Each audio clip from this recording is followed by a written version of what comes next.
আপনি যদি ভাবেন আমি তো চিনি খাই না, গুড় খাই, তাহলে আমি সেফ। এই ভিডিওটা আপনার জন্য। কারণ গুড় আর চিনি দুটোই মিষ্টি, তাই ক্যালোরি কিন্তু দুটোই দেয়।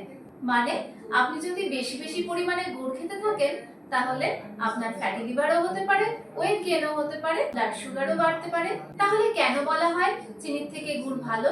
আসলে শরীরে এই দুটি খাবারের প্রভাব একই রকম হয় না।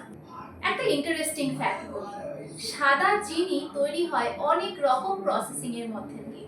এই প্রসেসিং এর সময় আখে উপস্থিত থাকা বেশিরভাগ মিনারেল নষ্ট হয়ে যায়, কিন্তু গুড় কম্পারেটিভলি কম প্রসেসড, তাই এতে সামান্য পরিমাণে হলেও আয়রন, ম্যাগনেসিয়াম, পটাশিয়াম, অ্যান্টিঅক্সিডেন্ট থেকে যেতে পারে। এই জন্যই বলা হয় চিনির থেকে গুড় বেটার। আর কিছু ক্ষেত্রে সত্যিই বেটার হতে পারে, যেমন গুড় খাওয়ার পরে অনেকের ব্লোটিং কম হয়, শরীর কম ভারী মনে হয়, শীতকালে একটু এনার্জি পাওয়া যায়, কিছু মানুষের ক্ষেত্রে ডাইজেশনও ভালো হয়। বিশেষ করে খেজুরের গুড়ে কিছু ট্রেস মিনারেলস থাকে, যেগুলো রিফাইন্ড সুগারে নেই বললেই চলে। এইখানেই বেশিরভাগ মানুষ ভুলটা করে ফেলে, চিনি বাদ দিয়ে অতিরিক্ত পরিমাণে গুড় খেতে শুরু করে। তার ফলে কি হয়? Blood sugar, calorie gain, weight gain সবকিছুই কিন্তু হতে থাকে। ডায়াবেটিস যদি থাকে তাহলে আরো বেশি কেয়ারফুল হতে হবে, কারণ সেক্ষেত্রে আপনার শরীরে চিনিও যেমন, গুড়ও তেমন। আর একটা খুব ইম্পর্টেন্ট বিষয়, বাজারে উপস্থিত বেশিরভাগ গুড় আসল হয় না।